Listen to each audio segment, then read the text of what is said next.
Today, you will discover that there are 7 profound truths about the chosen ones who prefer to stay alone and do not like receiving visitors. And before you think it's all in your head or that you're antisocial, calm down. Millions of people around the world feel exactly the same way.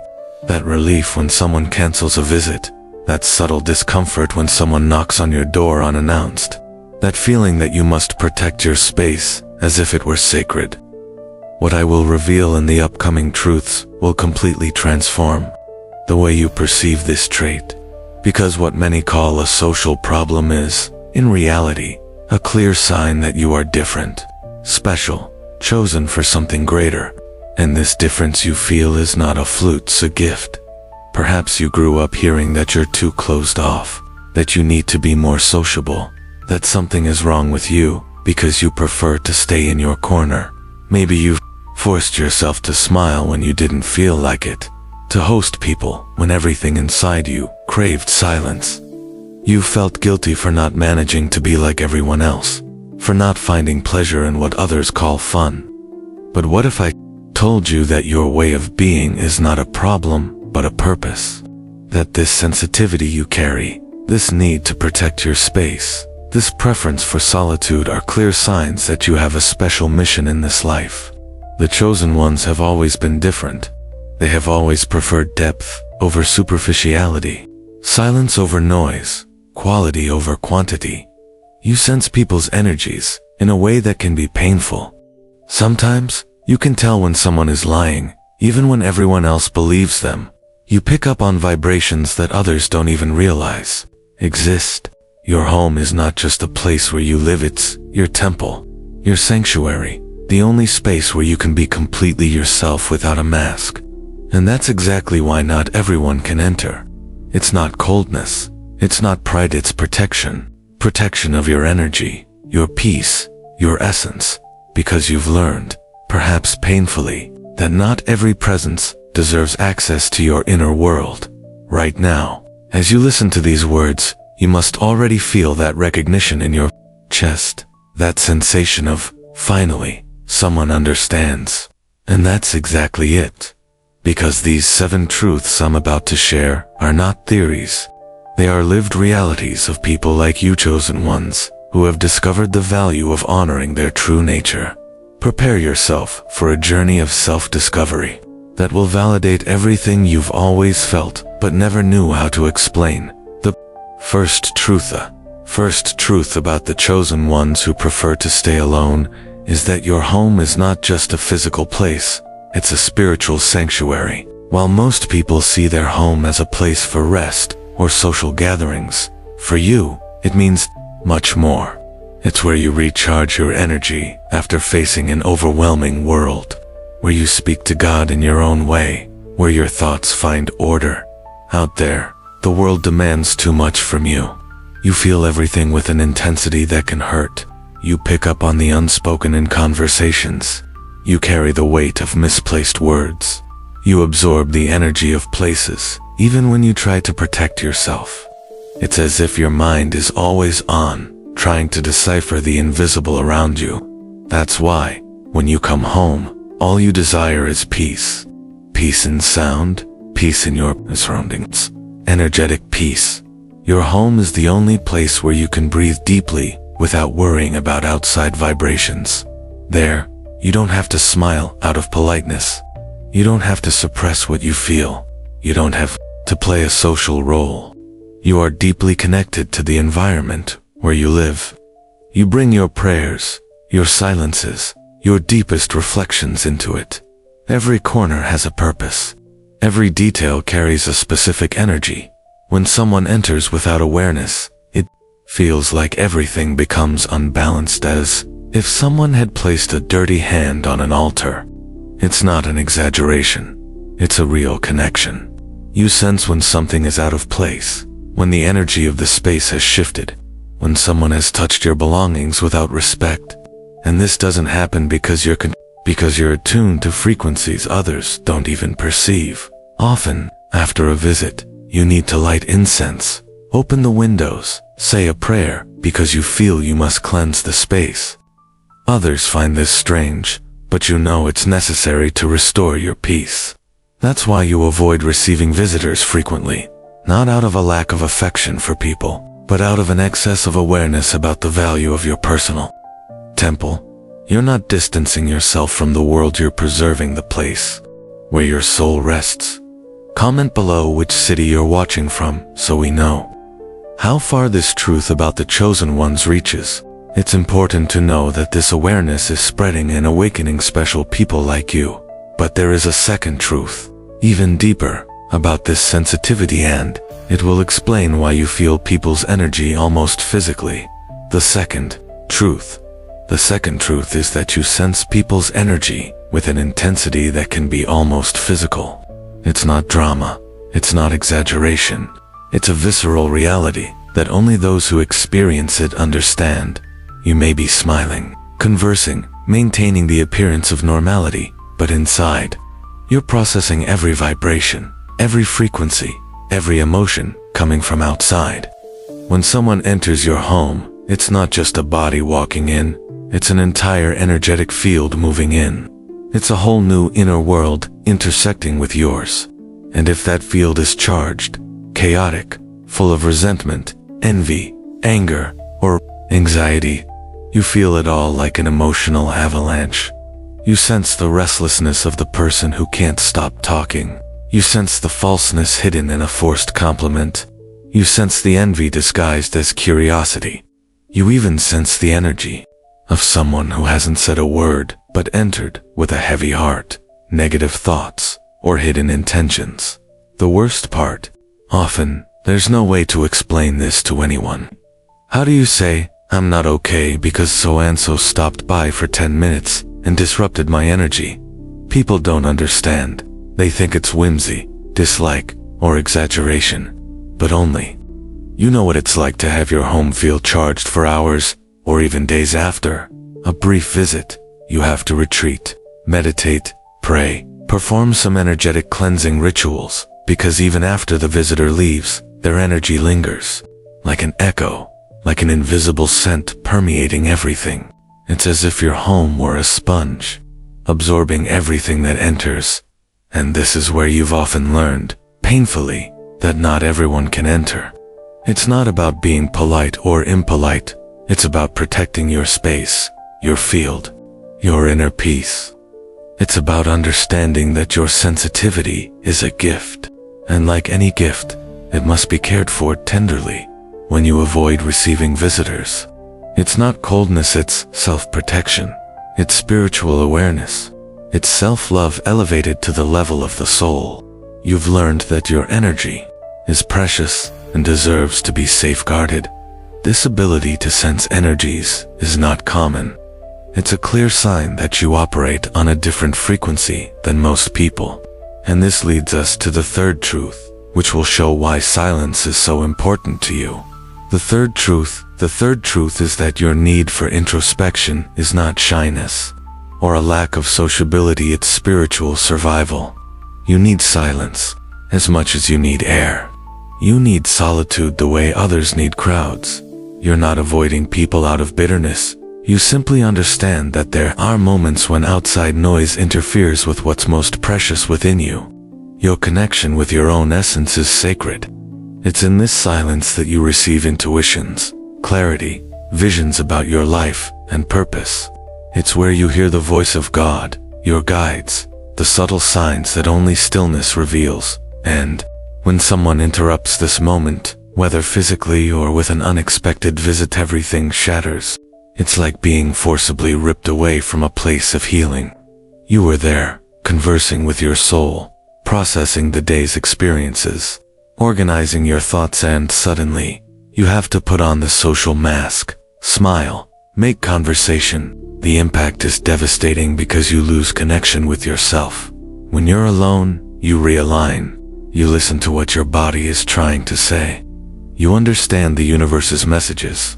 You reconnect with the spiritual plane, with your mission, with who you truly are beneath all the expectations of others. If you're one of the chosen, you've already felt this. There are moments when even the voice of someone you love feels like noise. Not because you don't love them, but because your mind is begging for space, trying to breathe, seeking the frequency of your inner truth. This introspection is not a whim, it's sacred. It's the way your soul has found to stay alive in a noisy, chaotic, and often overwhelming world. You're not antisocial, you're selective. You're not closed off, you're deep. You're not strange, you're special. And when you honor this need to be alone, you're not isolating yourself from the world, you're preparing for it. Because only when you're whole, centered, and connected with yourself can you offer the world the best version of who you are. Being alone isn't always being lonely. Sometimes it's the exact opposite. It's in this silence that you feel more accompanied than ever, more connected to the divine, more aligned with your purpose. But there's a truth that explains why social interactions can be so exhausting for you, and it has to do with something most people do without even realizing it. The fourth truth is that you grow weary of social masks.